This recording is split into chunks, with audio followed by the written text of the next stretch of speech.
நான் பிரதர் ரூபன், ஒரு professional tennis player, tennis coach. Last 15 இயர்ஸாக கர்த்தருடைய அழைப்பை பெற்று இந்திய தேசம் முழுவதும், ஒன்று கூடுதலாக சொன்னால் 14 தேசங்கள், Israel, America, Asian countries, African countries என்று ஒரு ப்ரேயர் மிஷனரியாக கர்த்தருடைய வார்த்தையை எடுத்து போயிருக்கிறேன். இந்த நிகழ்ச்சியில் எனக்கு கர்த்தர் என்ன அனுபவமான வார்த்தைகளை என்னுடைய ப்ரேயர் மிஷனில் கொடுத்தாரோ அதை உங்களோட பகிர்ந்து கொள்ள விரும்புகிறேன். வெல்கம்.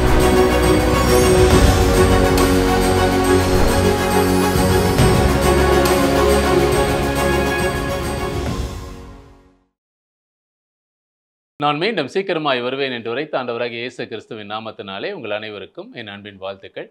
தயவின் நேரம் மூலமாக உங்களை சந்திப்பதில் மிகுந்த மகிழ்ச்சி. கர்த்தர் நல்லவர், அவர் கிருபை என்றும் உள்ளது. நம்ம அனைவருக்கும் ஒரு கேரக்டர் இருக்குது, ஒரு குணாதிசயம்.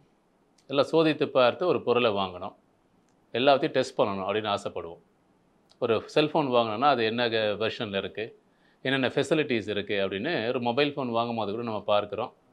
எல்லா விதமான பொருட்களுக்கும் அப்படி தான் நம்மளுடைய பார்வை இருக்கும். ஒரு ஃபுட் ப்ராடக்ட் வாங்குறதா இருந்தால் யூஸ் பை டேட் பார்த்து வாங்குவோம்.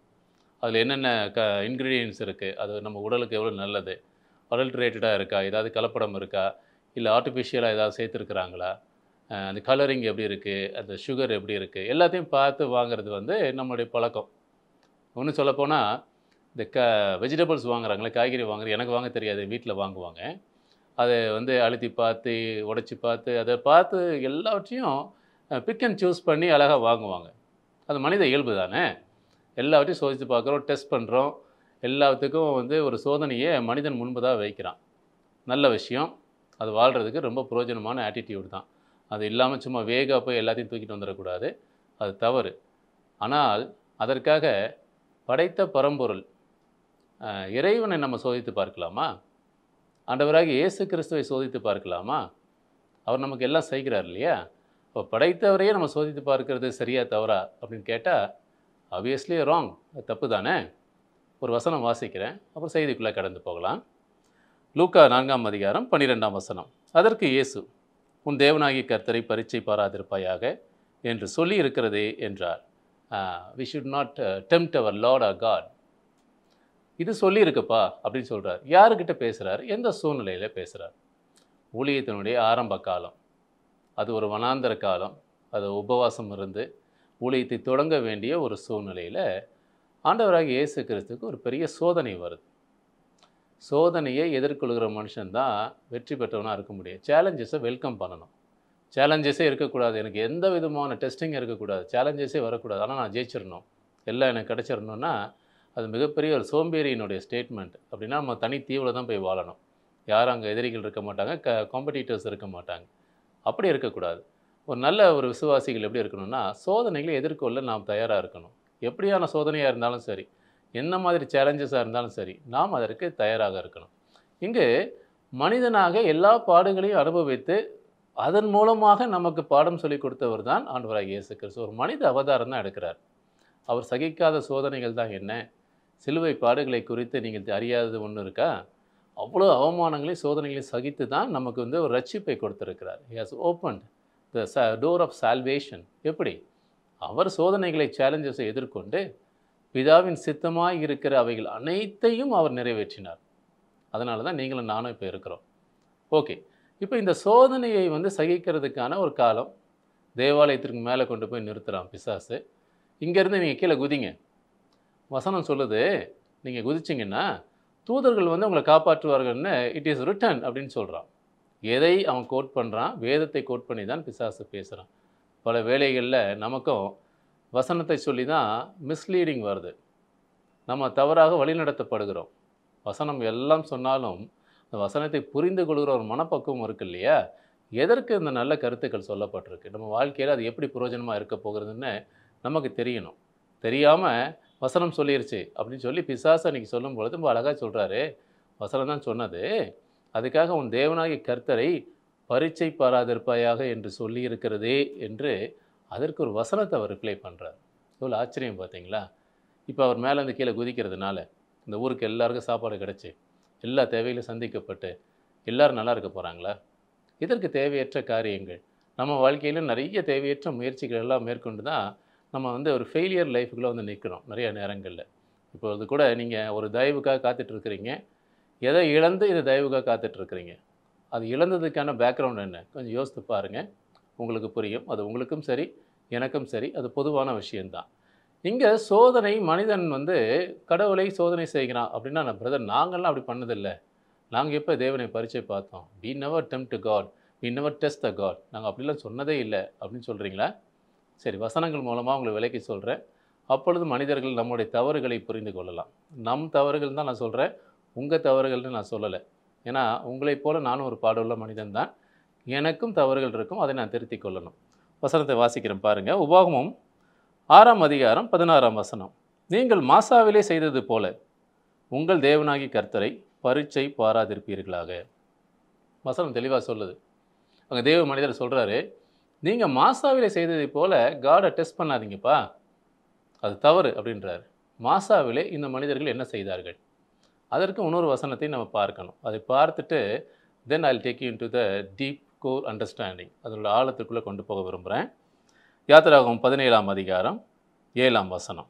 இஸ்ரவேல் புத்திரர் வாதாடின நிமித்தமும் கர்த்தர் எங்கள் நடுவில் இருக்கிறாரா இல்லையா என்று அவர்கள் கர்த்தரை பரீட்சை பார்த்தது நிமித்தமும் அவன் அந்த ஸ்தலத்திற்கு மாசா என்றும் மேரிபா என்றும் பெயரிட்டான். ஹீப்ரூஸ் வந்து வாதாடுறாங்க. கர்த்தரிடத்தில் வாதாடுறாங்க. மோசே இடத்தில் வாதாடுறாங்க. ஒரு முக்கியமான காரியங்களை நீங்க பார்க்கணும். இது எந்த சூழ்நிலையில் நடக்கிறது? ஒரு பெரிய அடிமைத்தனமான வாழ்க்கை. இப்போ நம்ம தேசத்துக்கெல்லாம் விடுதலை கிடைத்ததில்ல. யார்கிட்டருந்து விடுதலை கிடைத்தது? வெள்ளையர்கள் நம்மளை ஆட்சி செய்தாங்க, விடுதலை கிடைத்தது. ஒரு அடிமைத்தன வாழ்க்கையிலேருந்து ஒரு விடுதலை. அதுதான் நம்ம கொண்டாடுறோம். ஒரு இண்டிபெண்டண்ட்டாக நம்ம இருக்கிறோம் என்பதை நம்ம கொண்டாடுறோம். சுதந்திர தினமாக கொண்டாடுறோம். இப்போ ஒரு அடிமைத்தனத்தில் அவங்க 400 ஆண்டுகள் கிட்ட இருக்கிறாங்க. அங்கே இருந்து ஒரு தலைவரை கர்த்தர் அனுப்பி அவங்களுக்கு விடுதலை கொடுக்குறார். எல்லாரும் அந்த விடுதலையாகி அந்த தேசத்திலேருந்து வரும்பொழுது நல்ல செல்வ செழிப்போடு அந்த பொண்ணும் பொருளெல்லாம் எடுத்துகிட்டு தான் வராங்க. அவங்க அடிமைகளாக இருந்தாங்க. ஆனால் தேசத்திலேருந்து வெளியே வரும்பொழுது அந்த ஊர் மக்கள் இருக்கிற எல்லா விதமான ஐஸ்வர்யத்தையும் எடுத்துகிட்டு வெளியே வராங்க. அது நம்பர் 1. சரி, வெளியே வந்துட்டாங்க. வெளியே வந்த உடனே அவர்களுக்கு முன்பதாக நான் முன்னாடி சொன்ன மாதிரி சோதனைகள் மனிதனுக்கு வருவது நல்லது. சேலஞ்சஸ் தான் ஒரு மனிதனை பெர்ஃபெக்ட் ஆக்கும். இல்லைன்னா அது ரொம்ப கஷ்டம். இந்த இடத்தில் தான் நீங்கள் பார்க்கணும், ஒரு கடல் பகுதி வருது. அந்த கடல் தான் செங்கடல்.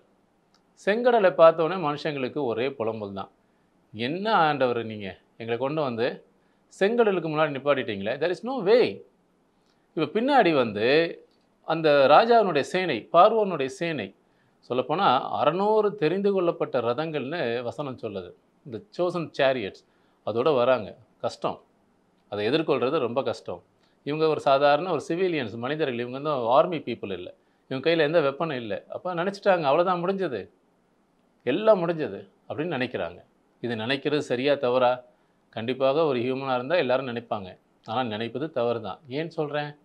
இதே தேசத்தில் தான் 10 வாதைகள் மூலமாக அவங்க எதிரிகளை அழித்ததை அவங்க நேராக வெறும் கண்களால் பார்த்துருக்குறாங்க. they witnessed tangibly. அதை பார்த்ததை தான் அவர்கள் அனுபவிக்காமல், அதை உணராமல் போனாங்க. இப்போ செங்கடலை பார்த்த உடனே அந்த கர்த்தர் எங்கே போயிட்டாரு? அங்கே தானே இருந்தார். எல்லா உதவியும் செய்தார்ல்ல, எல்லா நன்மையும் செய்து கொடுத்தார் இல்லையா? ஆனால் அதை மறந்து போய் முணுமுறுக்க ஆரம்பிக்கிறாங்க. they murmuring against the God and against the Moses. அங்கே எங்களுக்கு என்ன, உங்களுக்கு கல்லறைகள் இல்லையா? இங்கே கொண்டு வந்து சாகணுமா நாங்கள் அப்படின்னு சொல்லி ரொம்ப வாதாடுறாங்க. அப்போ கர்த்தர் மோசையை பார்த்து சொல்கிறாரு, don't cry unto me, stretch your hand and rod over the Red Sea. உன் கையை உன்னுடைய கோலையும் செங்கடலுக்கு எதிராக நீ நீட்டு. உனக்கு அதிகாரம் கொடுத்துருக்குறேன். உங்களுக்கு அதிகாரம் கொடுத்துருக்கிறார். தயவுக்காக காத்திருக்கிறீங்களா? கர்த்தர் உங்களுக்கு கர்த்தர் அதிகாரம் கொடுத்துருக்கிறார். நீங்கள் ஒன்றும் வாங்கிக்கிற மக்கள் இல்லை, நீங்கள் பிறருக்கும் கொடுக்குற மக்கள். அந்த அளவுக்கு நீங்கள் உயர போகிறீங்க. அப்போ அந்த அதிகாரத்தை கர்த்தர் கொடுத்துருக்கிறார். செங்கடலுக்கு நேராக அதிகாரத்தை பயன்படுத்தும் போது செங்கடல் 2ஆக பிளந்தது. வசனம் சொல்லுது, எல்லாருக்கும் தெரியும். சண்டே ஸ்கூல் போகிற குழந்தைங்களுக்கு கூட தெரியும் இந்த ஸ்டோரி எல்லாம். செங்கடல் 2ஆக பிளந்தது. மக்கள் நடந்து போகிறாங்க. இதையும் அவங்க விட்னஸ் பண்ணுறாங்க. எதை விட்னஸ் பண்ணுறாங்க? ஈஜிப்டில் நடந்த அற்புதம் மாத்திரம் இல்லை, செங்கடலை பிளக்கிறதையும் நேராக பார்த்து தரையில் நடந்து போக முடியுமா? கடலுக்கு அடியில் நடந்து போகிறதையும் அவர்கள் விட்னஸ் பண்ணுறாங்க. அவர்கள் சாட்சியாக இருக்கிறாங்க. கரையை கடக்கிறாங்க. இன்னும் அதிசயம் நடக்குது. Let me explain you. அங்கே வந்த பெரிய ஆர்மி, அந்த ஃபேரோனுடைய ஆர்மி, அவர்கள் பின்தொடர்ந்து வரும்பொழுது இவர்கள் கரையேறின உடனே கடல் வந்து மூடி ஒரு ஜலசமாதி, எதிரிகளும் அழிக்கப்படுறாங்க. ஆச்சரியம். கையில் ஒரு வெப்பன் இல்லை. எந்த கத்தியும் இல்லை, எந்த அந்த ஷீல்டு இல்லை, கேடகம் இல்லை, ஒன்றுமே இல்லை. But they were able to overcome the great army. ஒரு பெரிய ஒரு எதிரியினுடைய சேனையை அவங்களால ஜெயிக்க முடிஞ்சது. எப்படி ஜெயிக்க முடிஞ்சது? இதையும் கர்த்தர் கண் முன்னால் காண்பித்துட்டார். கரையேறியாச்சு. நீங்களும் உங்கள் வாழ்க்கையில் எவ்வளோ பெரிய பிரச்சனைகள் இருந்து உங்களுக்கு கர்த்தர் வந்து உதவி செய்திருப்பார். இல்லைன்னு சொல்ல முடியுமா? ஒரு பேப்பர் பேனை எடுத்து எழுதுங்க பார்ப்போம், எதுவும் இல்லைன்னு. எல்லாம் இருக்கிறது. நான் திருப்பியும் சொல்கிறேன், உலகத்தில் தேவையுள்ளவர்கள் அநேகர் இருக்கிறாங்க. உணவு இல்லாமல் இருக்கிறாங்க. நம் தேசத்தில் உணவு இல்லாமல் குழந்தைகள் வந்து எவ்வளோ பேர் மறிக்கிறாங்க தெரியுமா? எவ்ரி நைட் உணவு இல்லாமல் தூங்க போகிற எத்தனை மனிதர்கள் இந்த தேசத்தில் இருக்கிறாங்க தெரியுமா? கல்வி மருத்துவ வசதி இல்லாமல் எவ்வளோ பேர் இருக்கிறாங்க. உங்களால் இயன்ற உதவிகளை நீங்கள் அவங்களுக்கு செய்தீங்களா? தயவை எதிர்பார்க்கிற நீங்கள் பிறருக்கு தயவாக இருந்தீர்களா? என்கிட்ட ஒன்றுமே இல்லை அப்படின்னு சொல்ல வேண்டாம், கண்டிப்பாக இருக்குது. இருக்கிறதில் ஒரு பெஸ்ட்டை பிறரோடு பகிர்ந்து கொள்ளுங்கள். What is the best you can share with your neighbour? பிறரை நேசிக்க அழைக்கப்பட்டிருக்கிறீங்க. இன்று கர்த்தர் உங்களுக்கு தயவாய் வெளிப்பட விரும்புகிறார். உங்கள் தேவைகளை சந்திக்க விரும்புகிறார். த சேம் டைம் உங்களை கொண்டு பிறருக்கு அவர் தயவாக வெளிப்பட விரும்புகிறார். அவர்களும் அவருடைய ரூபமாக படைக்கப்பட்ட மனிதர்கள் தான். இந்த உலகத்தில் இருக்கிற எல்லாரும் நியர்லி 8 பில்லியன் பீப்புள். எல்லோருக்கும் அவருடைய அன்பு செய்யணும்னா உங்கள் மூலமாக செய்யணும். இல்லை எனக்கு இது போதாது, கிடைக்கல அப்படின்னு சொல்லி குறைவாகவே பேச வேண்டாம். அதை குறித்து தான் நான் பயணப்பட்டு வந்திருக்கேன். உங்களுக்கு அதை குறித்து நான் விளக்கி சொல்கிறேன். இப்போ மாசாவுக்கு அவங்க போக வேண்டிய சூழ்நிலை, ஒரு வனாந்தர பயணம், கடலை கடந்து போயாச்சு. இவ்வளவு அற்புதங்களை கண்ணால் பார்த்த ஒரு மக்கள் கூட்டம், எல்லாவற்றையும் அனுபவித்த ஒரு மக்கள் கூட்டம். ஒரு இருட்டாக இருந்தால் அக்கினி ஸ்தம்பம், த பில்லர் ஆஃப் ஃபயர், வெளிச்சம் கொடுக்கறதுக்கு. பகலில் வெயிலாக இருந்தால் வில்டர்னஸில் எவ்வளோ வெயில் அடிக்கும் டெசர்ட்டில், அப்போ ஒரு மேக கூட்டமாக இருக்குமா அவங்களுக்கு நிழல் கொடுக்கறதுக்கு. இப்படியான ஒரு அதிசயங்களை பார்த்து தூதர்கள் உண்ணும் உணவான மன்னாவை சாப்பிட்டு எந்த குறையில்லாமல் அவங்களோட ஜேர்னி போயிட்டு இருக்கும்போது குடிக்க தண்ணீர் இல்லாத ஒரு சூழ்நிலை வரணும். வந்தால்தான் ஒரு மனிதன் பக்குவப்படுவான், இல்லைனா அந்த மனிதன் பக்குவப்பட மாட்டான். குடிக்க தண்ணீர் இல்லாத சூழ்நிலைனா என்ன? The God is little delaying to provide that need. இப்போ உடனே மனிதர்களுக்கு என்ன வருது? எல்லாம் கிடைச்சி சௌக்கியமாக இருக்கிற நமக்கு ஒரு சின்ன காரியம் டிலே ஆன உடனே அடுத்த வாரம் வரணும் அப்படின்னு எதிர்பார்த்து அந்த ஒரு வாரத்தில் வரலைன்னா நம்ம என்ன சொல்லிடுறோம் தெரியுமா? ரொம்ப பெசிமிஸ்டிக்காக பேசுகிறோம். என்ன ஏதோ இருக்கிறோம், காத்துட்டே இருக்கிறோம், கிடைக்கல. சரி, இப்படி வைத்து கொள்ளலாமே, பல வருஷமாக காத்துட்ருக்கிறேன். That is the human time my dear brother, my dear sister. பல வருஷமாக காத்துட்ருக்கிறேன், பரவாயில்ல, தவறு இல்லை, நாம் அழிந்து போகலை. எதற்கு ஏற்ற வேலை வரும்னு அவருக்கு தெரியும். அந்த வேலையில் தான் அதை கொடுப்பார். அதுதான் நல்லதும் கூட. ஒரு கம்ப்ளீஷன் இருக்கும். அப்பொழுது தான் நீங்கள் அந்த தருணத்திற்காக காத்திருக்கும் பொழுது உங்கள் விசுவாசம் வெளிப்படுது. தயவை பரிபூரணமாய் பெற்றுக்கொள்ள முடியும். தண்ணீர் இல்லைன்னு சொல்லி மீண்டுமாக புலம்ப ஆரம்பிக்கிறாங்க. அதான் வசனம் சொல்லுது, மாசாவிலே நீங்கள் தேவனை பரீட்சை பார்த்ததை போல. மாசான்ற இடத்துல you tempted the God your Lord. நீங்கள் உங்கள் தேவனை பரீட்சை பார்த்தீங்க. இதை தான் வேதம் காண்பிக்கிறது. அங்கே அதுதான் சொல்கிறார், உன் தேவனை பரீட்சை பாராதிருப்பாயாக. பிசாசுக்கு எதிர்த்து சத்தியமாய் சொன்ன ரிப்ளை தான் நம்ம வாழ்க்கையில் இல்லை. இந்த கிரிக்கெட் மேட்செல்லாம் நீங்கள் பார்த்தீங்கன்னா அந்த 80s 90ஸ்லலாம் பேட் பண்ணுறவங்க டக் அவுட் ஆகிட்டாங்கன்னா ஒரு அனிமேட்டட் ஃபிகர் ஒன்று வரும். டக்கு ஒன்று வந்து தலையை தொங்க போட்டு நடந்து போகும். நம்ம வாழ்க்கையில் நேரடியாக தான் சில காரியங்களை சொல்லணும்னு இல்லை. நம்ம பாடி லாங்குவேஜில் கூட நாம் சோர்வாக இருந்தோம்னா, ஒரு வாடின ஒரு வாழ்க்கையை வாழ்ந்தோம்னா, அதுவும் கர்த்தருக்கு எதிரான ஒரு சோதனையை தான் நம்ம கொடுக்குறோம். அந்த நேரத்தில் தேவனை பரீட்சை பார்த்த எபிரேயர்களைப் போல தான் நம்ம வாழ்க்கையில் நடந்துக்கிறோம். இதை தான் கர்த்தர் சொல்கிறாரு, மாசாவிலே நீங்கள் பரீட்சை பார்த்தீங்க. இதில் ஒரு முக்கியமான ஒரு வசனம் இருக்குது. அந்த 17ஆம் அதிகாரத்தில் 7ஆம் வசனம். கர்த்தர் எங்கள் நடுவில் இருக்கிறாரா இல்லையா? இதுதான் கேள்வி. கர்த்தர் எங்கள் நடுவில் இருக்கிறாரா இல்லையான்னு அவங்க கேட்டாங்களாம். ரொம்ப ஆச்சரியமாக இருக்குல்ல? இப்படியா கேட்குறது? நம்ம வாழ்க்கையில் கேட்குறோம் இல்லையா? நான் சொன்ன மாதிரி டக்கு தலையை தொங்க போட்டு நடக்கிற மாதிரி, ஒரு சின்ன காரியம் கிடைக்கலன்னா தலையை தொங்க போடுறது. ஏதோ இருக்கிறோம் பிரதர், ஏதோ நடக்குது வாழ்க்கை, தேடிக்கிட்டு இருக்கேன், கிடைக்கல. ஒரு சோர்வு, ஒரு நெகட்டிவான ஸ்டேட்மெண்ட். இப்படியாய் நம்ம வாழும்பொழுது தானே அவர் இருக்கிறாரா இல்லையா என்ற கேள்வியை நேரடியாக இல்லை, மறைமுகமாக கேட்குறோம். இப்போ புரியுதா? கர்த்தரை நம்ம எப்போ சோதித்து பார்க்கிறோன்னு? நான் இருக்கிறவராகவே இருக்கிறேன் என்ற ஒரு டைட்டில் குடுக்குறார் மோசஸ்க்கு. ஏன்னா மோசே கேட்கிறார். உங்க பேர் என்னன்னு கேட்டா நான் என்ன சொல்லுவேன்? இந்த ஃபேரோ ஆஸ்க்ட் மீ யார் மூலமா நீ வர? யாருக்காக நீ வர? உன் பேர் என்ன? அப்படின்னு கேட்டா நான் என்ன சொல்லுவேன்னு சொல்லும்பொழுது, என் பெயர் நான் இருக்கிறவராகவே இருக்கிறேன் என்று சொல்லு அப்படின்னு சொன்னார். அப்படியாக சொன்ன அந்த தேவனை இருக்கிறாரா? இல்லையான்னு இந்த மக்கள் கேட்குறாங்க. இன்னைக்கும் உங்க வாழ்க்கையில சில காரியங்கள் இருக்குதா? இல்லையான்னு நீங்க கேட்குறீங்களா? அதில கர்த்தர் இருக்கிறாரா? இல்லையான்னு நீங்க கேட்குறீங்களா? அவர் உங்களுக்குள்ளா தானே வாசம் செய்கிறார். வசனம் சொல்லுதில்ல, நான் உனக்குள்ளாய் வாசம் செய்கிறேன்னு சொல்லி. அப்படி நமக்குள்ளாய் வாசம் செய்கிற தேவன், the awesome living God is living in us. அப்படி இருக்கும் பொழுது, அவர் இருக்கிறாரா? இல்லையா? அப்படின்ற கேள்வியை நம்ம கேட்கலாமா? அது சரியான ஒரு கேள்வியா? அந்த முறை நம்ம வாழ்க்கையில் நடக்கலாமா?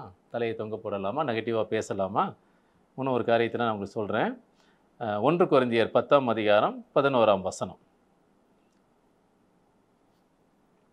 இவைகள் எல்லாம் திருஷ்டாந்தங்களாக அவர்களுக்கு சம்பவித்தது. உலகத்தின் முடிவு காலத்தில் உள்ள நமக்கு எச்சரிப்பு உண்டாகும்படி எழுதப்பட்டும் இருக்கிறது அப்படின்னு பவுல் சொல்றார். அதுக்கு முந்தின 2 வசனங்கள் 9, 10 வசனங்களை பார்த்தீங்கன்னா, அவங்க கிறிஸ்துவை பரீட்சை பார்த்து தண்டனைக்குள்ளானார்கள். அதுக்கு அடுத்த வசனம் அப்படிதான் போடப்பட்டிருக்கு. They were testing the face of God. The face of God தான் ஜீசஸ் கிரைஸ்ட். தேவனுடைய முகமாகத்தான் கிறிஸ்து இருந்தார். அவரை பரீட்சை பார்த்து தான் ஒரு தண்டனையை பெற்றுக்கொண்டாங்க. இதெல்லாம் நடந்ததப்பா, இது நடந்தது. இது நடந்ததெல்லாம் நமக்கு ஒரு பாடமா இருக்கு. நம்ம அதை செய்யக்கூடாது. நம்ம வாழ்க்கையில சில சேலஞ்சஸை நம்ம ஏற்றுக்கொள்ளணும். சில சேலஞ்சஸை நம்ம அக்செப்ட் பண்ணிக்கணும். ஒரு டிலேயா நம்ம நினைக்கக்கூடாது. It's not denied one. அது ஒரு தாமதம் என்பது நமக்கான ஒரு பரிபூரணத்தை கொடுக்க போகுது. அந்த பொறுமை பூரண கிரியை செய்ய கடவுது. வசனம் சொல்லுது. அந்த பொறுமை நமக்கு வேண்டும். ஒரு விஷயத்தில் நம்ம பொறுமை காக்கணும். இல்லைன்னு சொல்லி உடனே புலம்பக்கூடாது.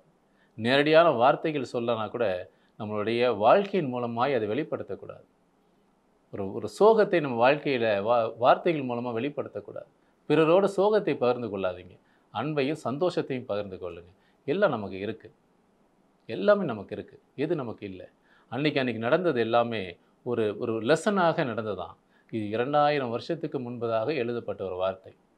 பவுல் 2000 வருஷத்துக்கு முன்பதாக சொல்கிறாரு, கடைசி காலத்திற்கு இது நமக்கு ஒரு பாடமாக இருக்குது அப்படின்னு சொல்கிறாரு. இன்றைக்கி பாருங்கள், இன்றும் நமக்கு ஒரு பாடமாக இருக்குது. நம் மாசாவிலே நடந்ததைப் போல கர்த்தரை பரீட்சை பார்க்க வேண்டாம். தேவாலயத்தின் மேலே ஆண்டவராகிய இயேசு கிறிஸ்து சொன்ன வார்த்தை, தேவனை பரீட்சை பாராதிருப்பாயாக. நாம் அதை செய்யக்கூடாது. நம் வாழ்க்கையின் மூலமாக செய்யக்கூடாது. ஒரு தயவை எதிர்பார்த்து காத்துட்ருக்கிறீங்க. My dear brother, my dear sister, you looking for a favour from God. நிச்சயமாக அது தயவு உங்களுக்கு சேரப்போகிறது. But I really want to request you, பெற்ற தயவை இப்போது நீங்கள் நினைவுக்கு வரணும். அவர் உங்களுக்கு கொடுத்த தயவை நீங்கள் நினைவுக்கு வரணும். அவர் செய்த தயவை நீங்கள் நினைவுக்கு வரணும். எவ்வளவு காலங்கள் செய்ததை மறந்து தான் மாசாவில் பேசுகிறாங்க. அதுபோல் நம்ம வாழ்க்கையில் இருக்கக்கூடாது. தேவை இருந்தது. It's a genuine need. Drinking water is a genuine need. ஒரு அடிப்படை தேவை தான். யாரும் மறுக்கலை. கர்த்தர் அதை மறுக்கலை. பாறையை பிளந்து தண்ணீரை கொடுக்கிறார். கர்த்தர் அதை மறுக்கவே இல்லை. ஆனால் அதற்கு முன்பதாக அவர் எதிர்பார்க்கிறது என்ன தெரியுமா? தயவை பெற விரும்புகிற நீ, நான் கொடுத்த தயவை நினைவு கூறுகிறாயா? Simple question. தயவை நீங்கள் கேட்குறீங்க. ஒரு ஃபிசிக்கலாக, ஃபினான்ஷியலாக, எமோஷ்னலாக, இன் ஆல் டைம்ஸ் நீங்கள் எதை வேணால் எடுத்துக்கொள்ளுங்கள். தனிப்பட்ட வாழ்க்கை, குடும்ப வாழ்க்கை, ஊழிய வாழ்க்கை, தொழில், படிப்பு. ஒரு தயவு, ஒரு ஃபேவர் வேணுங்க எனக்கு. இது இல்லைன்னா என்னால் முடியாது. ஒரு கரியரில் நான் I just want to rise up. எனக்கு ஒரு ஃபேவர் வேணும். நான் என்ன செய்கிறது? எனக்கு இது தேவைப்படுது. நிச்சயமாக தேவைப்படுது. அது உண்மைதான். It's a genuine need. It's a basic fundamentals. இது ஒரு தேவைதான், அடிப்படை தேவைதான். கர்த்தர் அதை உணர்ந்திருக்கிறார். அதனால தான் பாறையிலேருந்து தண்ணீரை கொடுக்குறார். எல்லாரும் குடித்தாங்க. அது அடுத்த விஷயம்.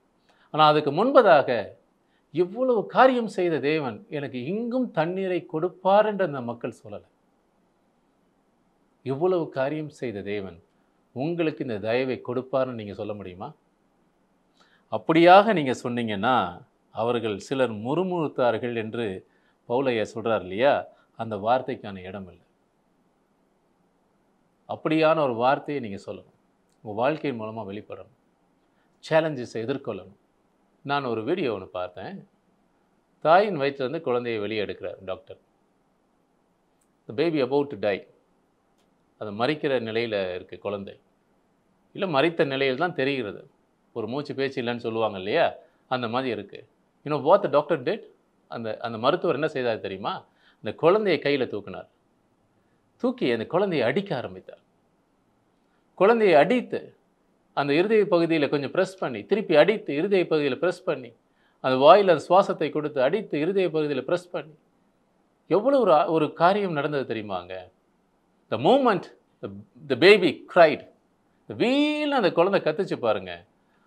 அந்த மூமெண்ட் தாங்க அந்த குழந்தையினுடைய ஜீவன் தொடங்குது. எவ்ரி க்ரை, அந்த குழந்தை அழலைன்னா அந்த முழுமையான வளர்ச்சி அடையாது. அழுகிற குழந்தை தான் முழுமையாய் வளர்ச்சி அடைந்த குழந்தையாக இருக்கும். இந்த ஆர்கன்ஸ் எல்லாம், வைட்டல் ஆர்கன்ஸ் எல்லாம் ஒழுங்காக ஃபங்க்ஷன் ஆகுமா. அப்போ அந்த குழந்தையினுடைய அழுகை எவ்வளோ முக்கியமாக இருக்குது. ஒரு சேலஞ்சஸை நம்ம ஃபேஸ் பண்ணுறதுக்கு தயங்கலாமா? தயங்கக்கூடாது.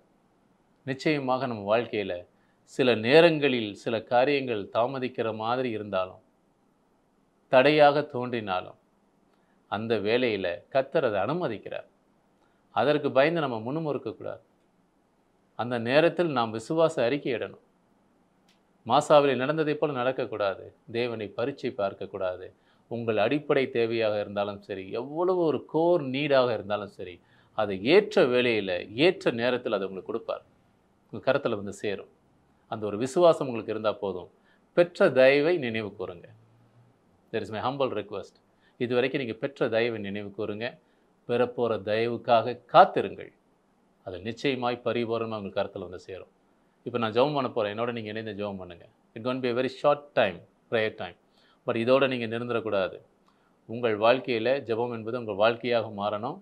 அது ஒரு கர்த்தரோடு இருக்கிற உறவாடலாக, ஒரு உறவாக மாறணும். அப்பொழுது தான் உங்கள் வாழ்க்கை ஒரு வெற்றியான ஒரு வாழ்க்கையாக, இறைவனோடு இணைந்து இருக்கிற வாழ்க்கையாக, ஆண்டவராகிய இயேசு கிறிஸ்துவோடு இணைந்து பயணிக்கிற வாழ்க்கையாக அவரை நீங்கள் பர்சனலாக ஃபீல் பண்ண முடியும். அவருடைய தயவை நீங்கள் பெறுகிறதை உணரவும் முடியும். பெறப்போகிற விசுவாசத்தை அடையவும் முடியும். ஜெபம் பண்ணலாமா? அன்பு கிருபை இரக்கம் நிறைந்த ஆண்டவரே, இந்த வேலையில் நம்மை நோக்கி ஜெபிப்பதில் மிகுந்த மகிழ்ச்சி அடைகிறோம். அப்பா, இந்த வேலையிலே நீர் அப்பா உங்களுடைய பிள்ளைகளோடு நீங்கள் பேசி இருக்கிறீங்கப்பா. எத்தனையோ காரியங்கள் எங்கள் கண்களுக்கு முன்பதாக நீங்கள் செய்திருந்தோம். பல வேளைகளே நாங்கள் அதை மறந்து போய் இப்பொழுது இருக்கிற தனிப்பட்ட தேவைகளுக்காக ஆண்டவரே அப்பா உம்மிடத்தில் நாங்கள் மகிழ்ச்சி இல்லாமல் இருக்கிறோம். ஆண்டவரே, அதை அப்பா நீங்கள் நீக்கி போடுங்க. இந்த வேளையில் என்னோடு இணைந்து ஜெபிக்கிற நம்முடைய பிள்ளைகளுக்காக நான் ஜெபிக்கிறேன். ஆண்டவரே, என் சகோதரனுக்காக சகோதரிக்காக நான் ஜெபிக்கிறேன்.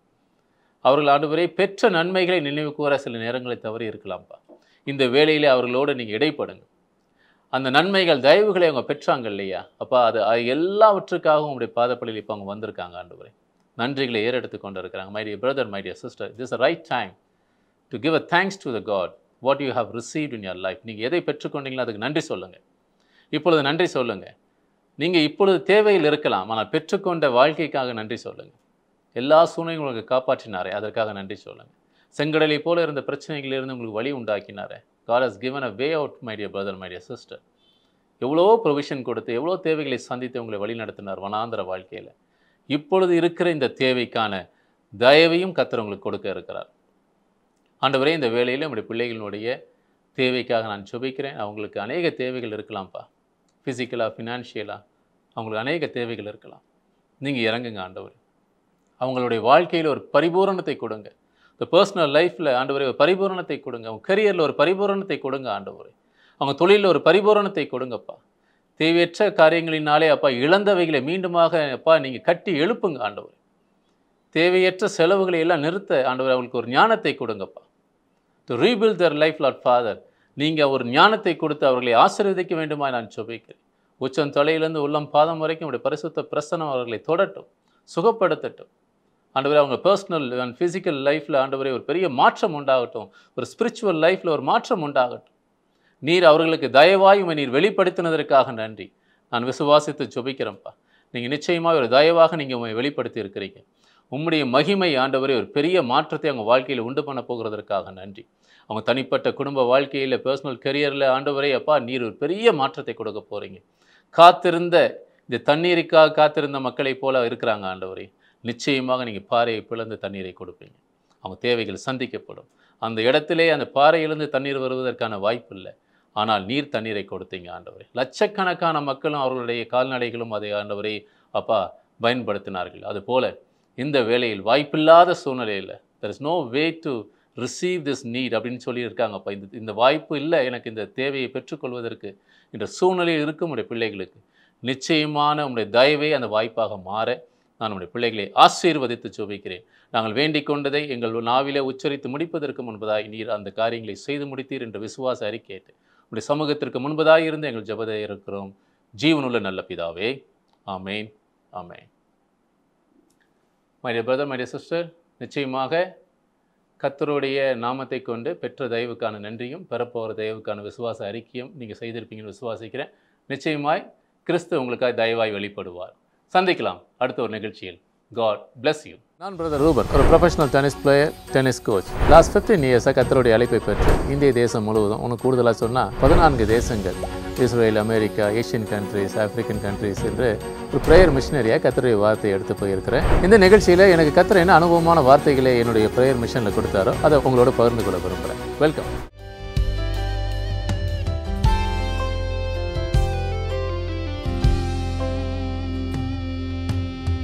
இதயம் கலங்கினதா, ஆசைகள் இலை போல் உதிர்கிறதா. இதயம் கலங்கினதா, ஆசைகள் இலை போல் உதிர்கிறதா. மழையில் கண்ணீரும் மறைகிறதோ, மண்ணாய் உலகம் மிதிக்கிறதோ. மழையில் கண்ணீரும் மறைகிறதோ, மண்ணாய் உலகம் மிதிக்கிறதோ. ஓயாதே ஓயாதே, உன்னதர் இயேசு உன்னோடு.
பார்த்ததற்கு நன்றி. நீங்கள் நம்பிக்கையில் ஆழமாக வளர விரும்பினால் அமேசானில் இப்போது கிடைக்கும் எங்களுடைய புத்தகத்தை வாங்கி பயன்பெறுங்கள். மேலும் எல்டிஎன் மினிஸ்ட்ரீஸ் இந்தியாவினுடைய யூடியூப் தளத்தில் பிரதர் ரூபனுடைய வல்லமை நிறைந்த செய்திகளை பார்க்க மறக்காதீர்கள். அவரை பற்றிய கூடுதல் தகவலுக்கு ltnministries.com செல்லுங்கள். உங்களுடைய ஜெப உதவிக்கு எங்களை வாட்ஸ்அப்பில் தொடர்பு கொள்ளலாம் அல்லது 7305958774 என்ற எண்ணில் எங்களை அழைக்கலாம். அடுத்த காணொளியில் சந்திப்போம். தேவன் உங்களை ஆசீர்வதிப்பாராக.